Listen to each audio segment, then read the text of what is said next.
Yang terhormat Bapak Ibu dosen penguji PPG, Guru Pendidikan Agama Katolik. Perkenalkan, nama saya Julius Guntur Fembrianto, SPD. Saya adalah mahasiswa Sekolah Tinggi Pastoral Kata-Ketik STPK Santo Fransiskus Asisi Semarang. Dengan nomor induk mahasiswa 253091976. Saya menempuh pendidikan di bidang studi yang berkaitan dengan mata pelajaran yang saya ajarkan, yaitu pendidikan agama Katolik. Saat ini, saya akan melaksanakan kegiatan praktek mengajar pada murid kelas 10 di SMK Negeri 3 Wonosari, Gunung Kidul. Demikianlah perkenalan dari saya. Terima kasih. Oke, selamat pagi teman-teman. Bagaimana kabarnya hari ini? Sehat toh? Sudah ada sarapan belum ini? Sudah. Lemes. Kirgi yang kelihatan lemes. Kelihatannya semalam nonton karnaval atau Drakor. nonton drakor ya? Iya. Tapi nek cowok itu biasanya nonton bola ya, nonton drakor. Ini cewek yang nonton drakor. Rajin. Nah, sebelum kita mulai pelajaran pada pagi hari ini, baiklah kita untuk berdoa terlebih dahulu. Nah, ini siapa yang mau memimpin doa? Ya, Pak. Virgi. Oke, sip. Marilah berdoa dalam nama Bapa dan Putra dan Roh Kudus. Amin. Allah yang Maha Kasih, terima kasih atas hari baru yang Roh berikan. Berkatilah kami dalam kegiatan belajar hari ini agar kami dapat memahami pelajaran dengan baik, menggunakan kekuatan kami untuk kebaikan dan selalu bersikap jujur, disiplin, serta penuh kasih. Dan bimbinglah guru kami dalam memimpin kami. Semoga segala usaha kami hari ini berkenan di hadapan-Mu. Amin. Bapa kami yang di surga, dengan nama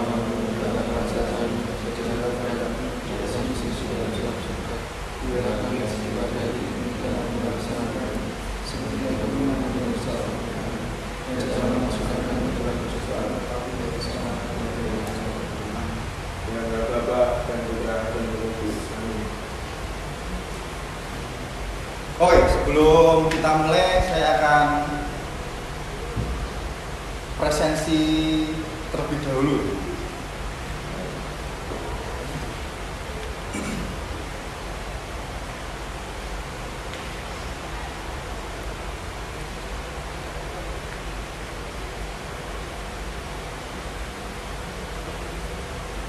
Albert Septian hadir. Maximilianus Verdi. Cetik sebenarnya. Marcelinus Reza Saputra. Oke. Cahyo Pandu Kurniawan.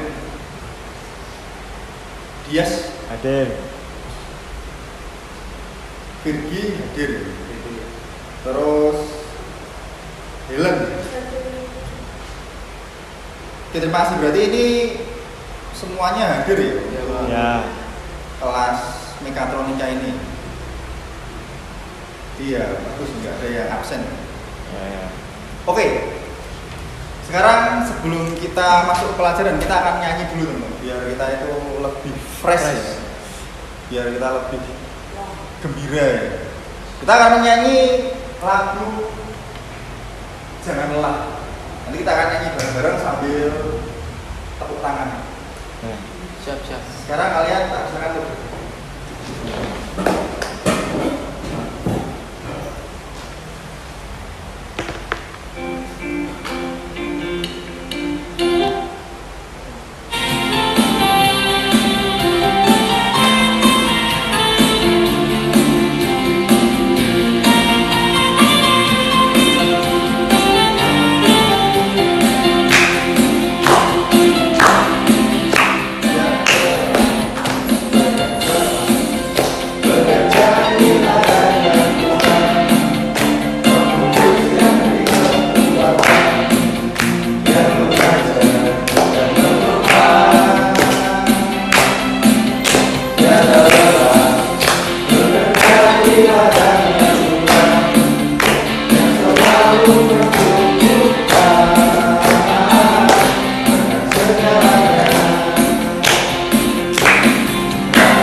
Yang pertama ini adalah tentang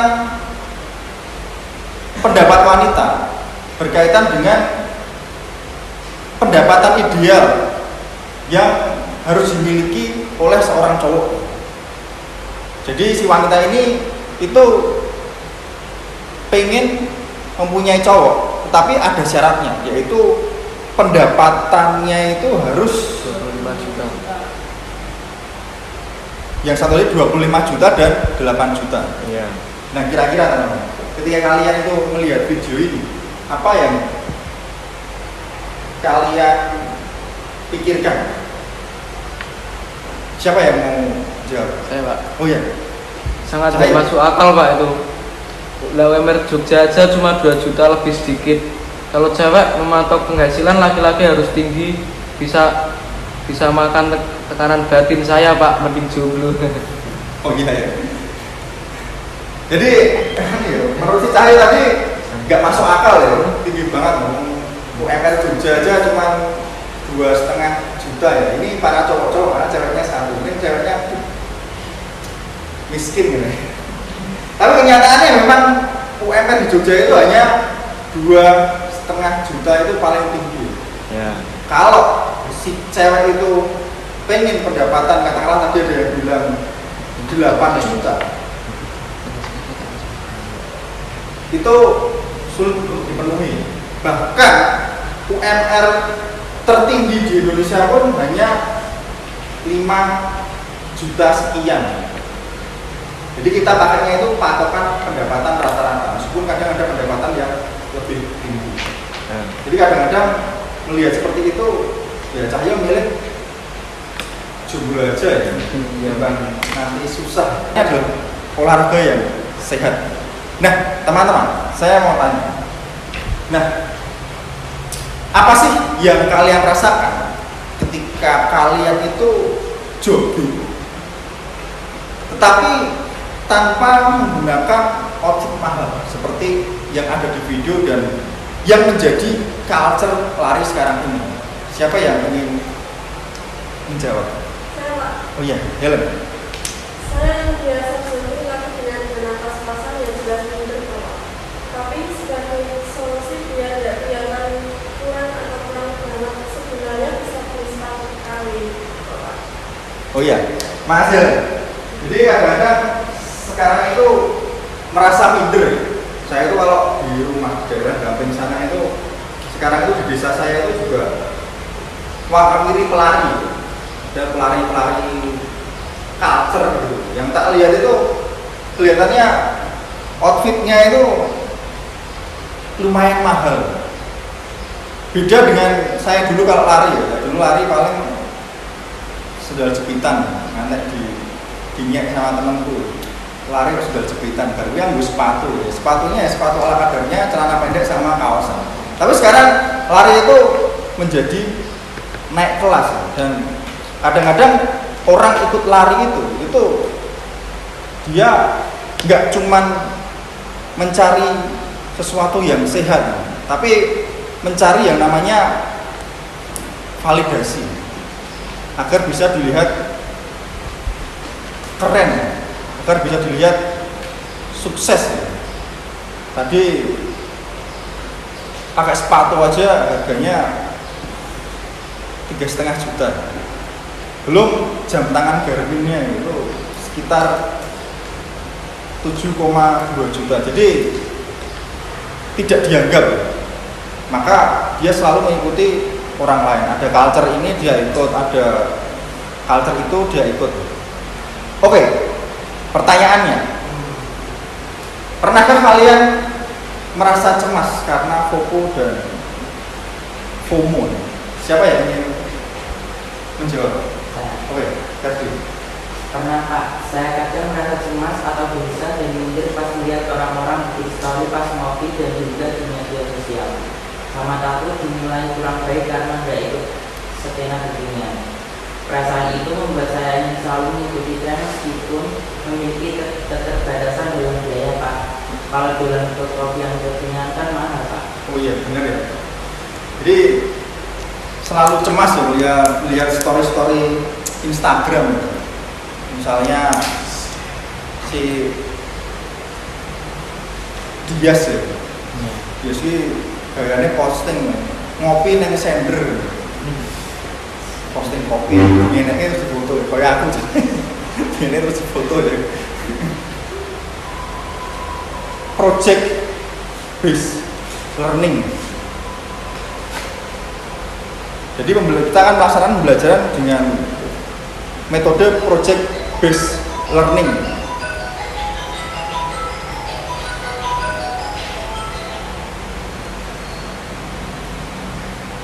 Dengan kampanye dengan tema itu kampanye bijak bermedia sosial untuk remaja Katolik.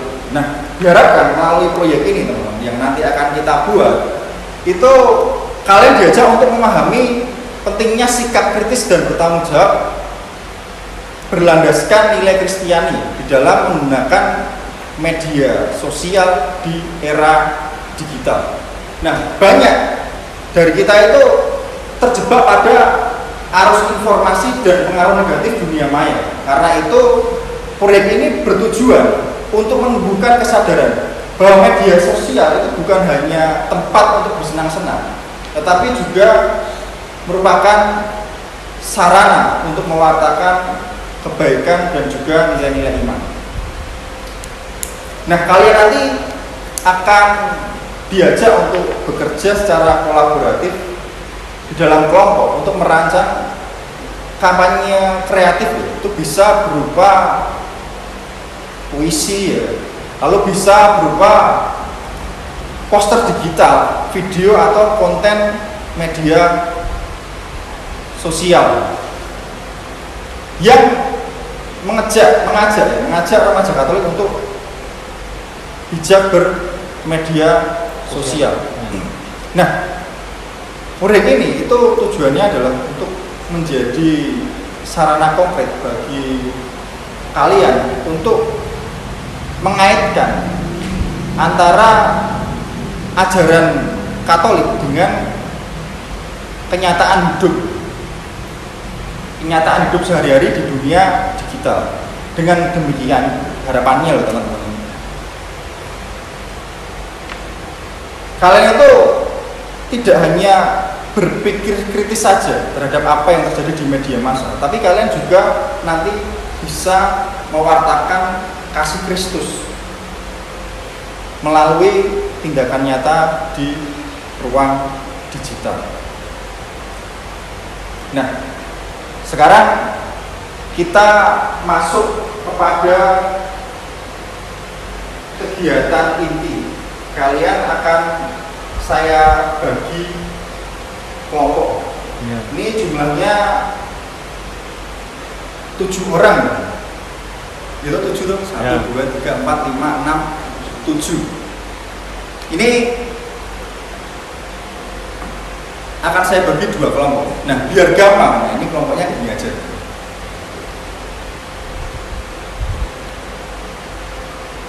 Dias, Cahyo, terus Tian sama Virgi ini jadi satu kelompok. Nanti biar tinggal muter meja ya. Lalu Reza, Ferdi, sama Helen jadi satu kelompok ya, kan tinggal muter meja. Nah, jadi kalian ini 2 kelompok ya, kelompok kanan dan kelompok kiri. Nah, sebelum kita berdiskusi, saya akan menayangkan sebuah video. Ya, mungkin video ini akan menarik bagi kalian. Tren-tren lain yang cuma ngabis-ngabisin duit untuk hal-hal yang gak jelas, sudah pasti tren lain ini masih sangat masuk akal, murah, simpel, dan semua orang bisa. Tapi, layaknya semua tren yang terjadi di negeri Wakanda ini, semua hal positif itu pasti dibarengi dengan hal-hal yang menyebalkan. Dimana makin kesini, ketika lari, yang dihitung itu bukan cuma jarak dan waktunya aja, tapi juga gengsinya. Kopi 1 juta. Halo, sen ini dari Sok ya, Koran, kalau buat maaf. Sih ya. Oh, ini adalah video untuk mengantar kita pada diskusi kelompok kita pada hari ini. Jadi nanti kalian akan membuat sebuah proyek. Nah, ini kembali lagi kita akan melihat tentang culture, lari. Kenapa lari culture ini atau culture lari? Lari culture lari. Culture lari. Itu saya ambil karena ya lari itu adalah olahraga yang paling gampang dan bisa dilakukan oleh semua orang tanpa bersusah payah, tanpa biaya. Lari ya tinggal lari aja.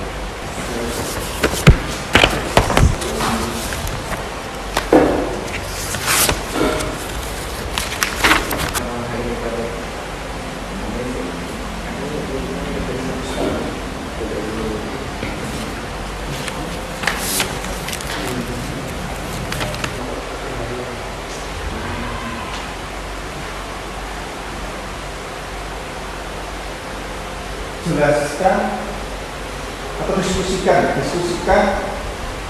perilaku FOMO dan FOMO di video yang sebelumnya kita tonton, di video tentang FOMO dan FOMO. Setelah itu, setelah kalian diskusi, silakan kalian untuk menentukan jenis proyeknya. Kalian itu mau membuat poster, membuat video, atau kalian mau membuat drama tentang bijak bermedia sosial. Itu kalian tentukan sendiri ya.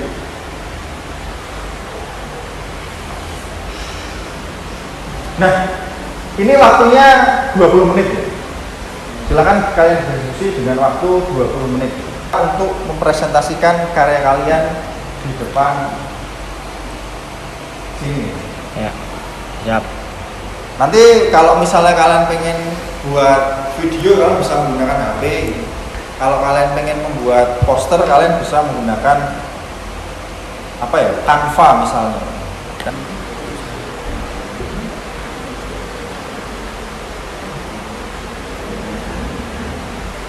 Hasilnya ya, nanti kelompok lain itu memberikan tanggapan. Benar, ada yang Nah, melalui poster kami ingin mengangkat realitas tersebut. Di poster tampak seorang remaja yang sedang menatap layar ponselnya dengan ekspresi cemas. Ia menggunakan kalung salib tanda bahwa ia seorang Katolik. Namun di sekelilingnya terdapat berbagai ikon media sosial, notifikasi, dan komentar negatif yang menggambarkan tekanan sosial. Semua simbol itu menunjukkan betapa mudahnya kita terjebak dalam keinginan untuk selalu kelihatan up to date dan diterima oleh lingkungan digital kita. nggak ada tanggapan ya? Oke. Kalau nggak ada tanggapan, tepuk tangan dulu.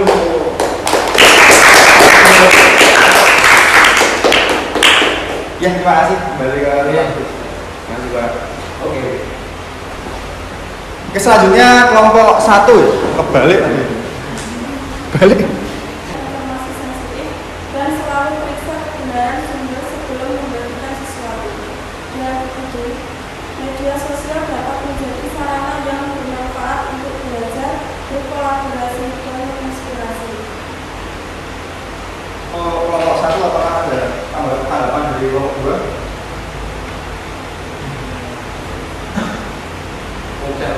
Cukup. Oke, terima kasih untuk kelompok 1. Susah payah.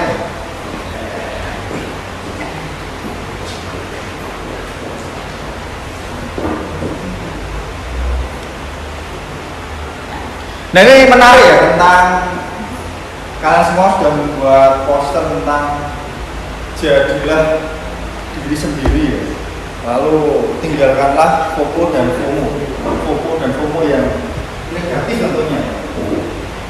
membagikan sesuatu, kita berpikir memforward sesuatu atau mengetik sesuatu atau flexing sesuatu itu kita harus berpikir ya. Misalnya Reza itu ya flexing benci tapi karena kondisi. Oke, sekarang kita melanjutkan kepada kegiatan penutup. Nah, kalian akan saya minta untuk menuliskan refleksi individu, refleksi dari masing-masing kalian tentang keseluruhan pembelajaran ini. Akan saya kasih waktu sekitar 3 menitan, kalian bikin refleksi.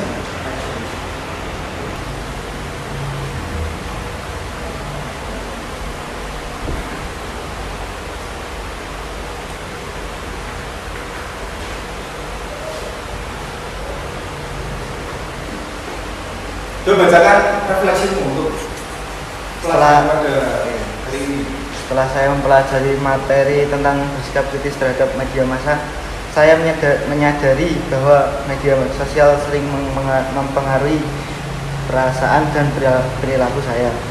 Kadang saya merasa cemas jika tidak mengikuti tren atau takut dinilai orang lain karena apa yang saya lakukan.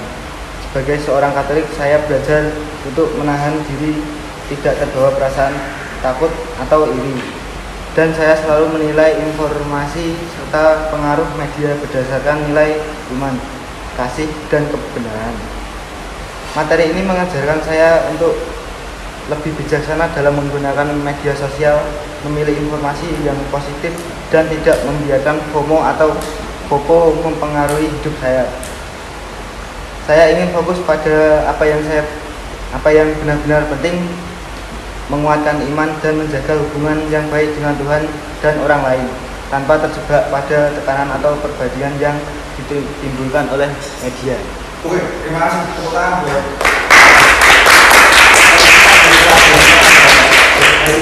sekarang selanjutnya siapa ya? Cahyo lagi. Ke media, saya menyadari bahwa seringkali terjebak dalam gengsi di sosial media. Saya ingin terlihat lebih baik, mengikuti tren atau mendapatkan pujian dari teman-teman. Padahal itu membuatku merasa cemas dan tidak tenang. Kesadaran ini membuat aku ingin lebih berhati-hati dan dalam menilai diri sendiri dan tindakan yang kuunggah di media sosial. Ayat Alkitab yang menguatkan adalah Matius 6:1. Hati-hatilah jangan melakukan perbuatanmu di hadapan orang supaya dilihat mereka. Ayat ini mengingatkan aku untuk fokus pada melakukan kebaikan karena Tuhan, bukan demi pengakuan manusia.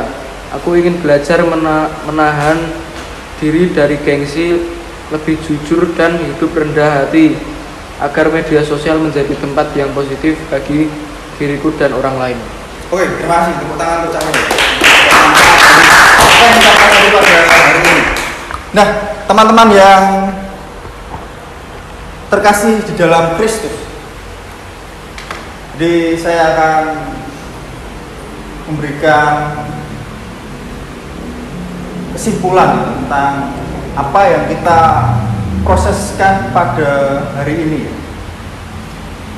Nah, teman-teman, harga diri atau kebebasan sejati itu tidak ditentukan oleh seberapa banyak orang itu memuji, mengakui atau menilai kita, melainkan harga diri dan kebebasan sejati itu ya berasal dari Allah yang mencintai kita dengan tanpa syarat. Ketika kita mencoba menyesuaikan diri dengan opini publik atau apa yang dikatakan publik, kita itu pasti akan jadi mudah untuk gelisah, kehilangan arah, dan bahkan tidak berharga ketika tidak mendapatkan pengakuan seperti yang sudah kita tonton dan kita sharingkan tadi. Sebaliknya, ketika kita itu menyadari identitas kita yang bersumber dari Allah, kita akan mampu hidup dengan tenang, percaya diri dan bebas dari tekanan sosial. Ya zaman Yesus dulu, Yesus enggak FOMO dan FOMO ya. Tapi hidup apa adanya, hidup sesuai dengan kemampuan kita. Ya punya impian boleh, tapi kita hidup dengan kemampuan kita.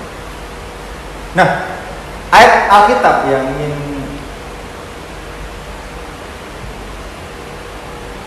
saya tekankan adalah Galatia bab 1 ayat 10 yang mengatakan, apakah aku sekarang mencari manusia atau Allah? Atau aku berusaha menyenangkan manusia? Jika aku masih berusaha menyenangkan manusia, aku bukanlah hamba Kristus. Jadi dalam ayat ini itu mengingatkan kita bahwa tujuan hidup atau tujuan dari orang percaya itu adalah menyenangkan Allah, bukan mencari pengakuan yang berlebihan dengan FOMO dan FOMO terhadap sesuatu yang negatif tadi. Dengan berfokus pada Allah, kita itu akan menemukan harga diri sejati dan kebebasan diri dari tekanan opini publik, sehingga setiap tindakan yang kita lakukan itu bisa kita lakukan dengan tenang karena ya memang berlandaskan dengan keimanan. Nah, media sosial itu harus dipakai untuk hal positif, pewartaan kasih dan edukasi. Kurang-kurangi kalian flexing, karena bisa jadi apa yang kita flexingkan itu bisa menjadi keirihatian oleh orang lain. Ya 1-2 kali beli kopi mahal tidak masalah, tapi kalau setiap hari dan itu menjadi kebiasaan, tentu itu bisa membahayakan keuangan kalian dan juga merepotkan orang tua kalian. Pak ngopi, Bu ngopi, duh lah rokoknya bapak ki 30.000 kopi ini ya 30.000 atau 30.000 iso nggo tuku beras gitu. Mosok ya pendak dino 30.000 kopi ini. Ya seminggu sekali. Nah, terima kasih untuk teman-teman semua yang sudah mengikuti pembelajaran hari ini. Saya memberikan apresiasi kepada presentasi kelompok tadi yang sudah membuat poster dengan baik. Ya. Itu poster bisa kalian posting di Instagram kalian atau media sosial kalian sebagai bentuk kampanye bermedia sosial. Untuk itu, karena pembelajaran sudah selesai, marilah pelajaran ini kita tutup dengan doa. Siapa itu? Saya jawab. Yes. Ya. Marilah teman-teman kita berdoa. Dalam nama Bapa dan Yesus. Allah Bapa yang Maha Kasih, kami bersyukur atas penyertaan-Mu dalam pembelajaran hari ini. Engkau telah menuntun kami untuk memahami pentingnya bersikap kritis terhadap setiap pengaruh dari media massa. Ajarlah kami untuk tidak mudah percaya pada berita palsu, untuk memilah mana yang baik dan benar, dan agar kami mampu menggunakan media sebagai sarana mewartakan kasih, kebenaran, dan damai-Mu. Tuntunlah kami agar selalu membawa nilai-nilai Kristiani dalam setiap tindakan, kata, dan pilihan hidup kami, terutama di dunia digital yang penuh tantangan ini. Terima kasih atas bimbingan-Mu melalui guru kami dan atas kebersamaan yang penuh berkat hari ini. Kami serahkan seluruh hasil belajar kami ke dalam tangan kasih-Mu. Dalam nama Yesus Kristus, Tuhan dan Guru kami, mengakhiri pelajaran ini. Amin. Dalam nama Bapa dan Putra dan Roh Kudus. Amin. Oke, terima kasih teman-teman sudah mengikuti pelajaran hari ini. Karena ini waktunya sudah habis, dan semoga pelajaran ini dapat memberikan manfaat bagi kalian. Nah sekarang, amin ya. Jangan terlalu banyak FOMO dan FOMO. Ya. Nah sekarang kalian bisa kembali ke kelas ya, untuk mengikuti pelajaran selanjutnya. Ya. Ya. Terima kasih teman-teman, tepuk tangan untuk kita semua.